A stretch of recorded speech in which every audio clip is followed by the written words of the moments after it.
Comment apprendre de ses erreurs? Apprendre de ses erreurs est une compétence cruciale pour évoluer, tant sur le plan personnel que professionnel. Voici un guide structuré pour transformer vos erreurs en véritables leviers de progression. 1. Adopter le bon état d'esprit. C'est la fondation sans laquelle le reste ne peut fonctionner. Banaliser l'erreur. Accepter que l'erreur est humaine, inévitable et surtout nécessaire à l'apprentissage. Aucune grande réussite n'est née sans une série d'échecs. Passez du « pourquoi moi ?» au « pourquoi ». Arrêtez de le prendre personnellement.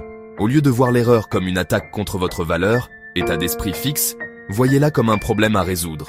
État d'esprit de croissance. Soyez bienveillant envers vous-même. Parlez-vous comme vous le feriez avec un ami qui a échoué. Évitez l'autocritique destructrice qui paralyse. La culpabilité doit être un signal, pas une prison. 2. Analysez objectivement ce qui s'est passé. Une fois l'émotion initiale passée, examinez les faits avec froideur. Décrivez les faits, rien que les faits.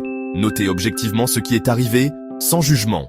Le projet a été rendu avec 2 jours de retard à cause d'une mauvaise estimation des tâches, et plus utile que j'ai complètement foiré le projet. Utilisez la technique des 5 pourquoi.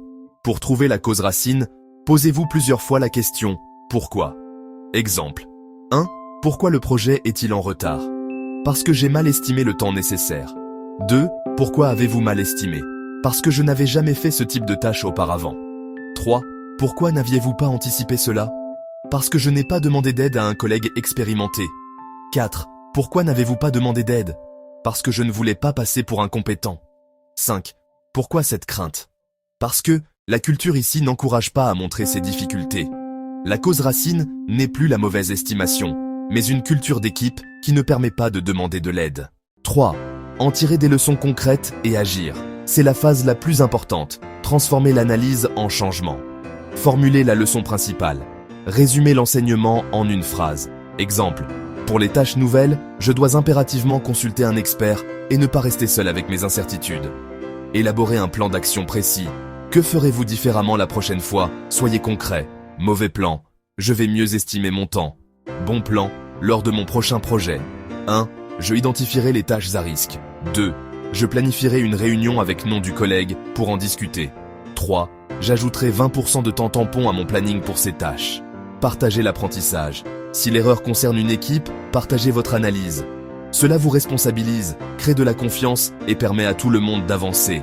Dites, voici l'erreur que j'ai faite, voici ce que j'en ai tiré comme leçon, et voici comment je propose qu'on évite que cela se reproduise. 4. Intégrez l'apprentissage et tournez la page.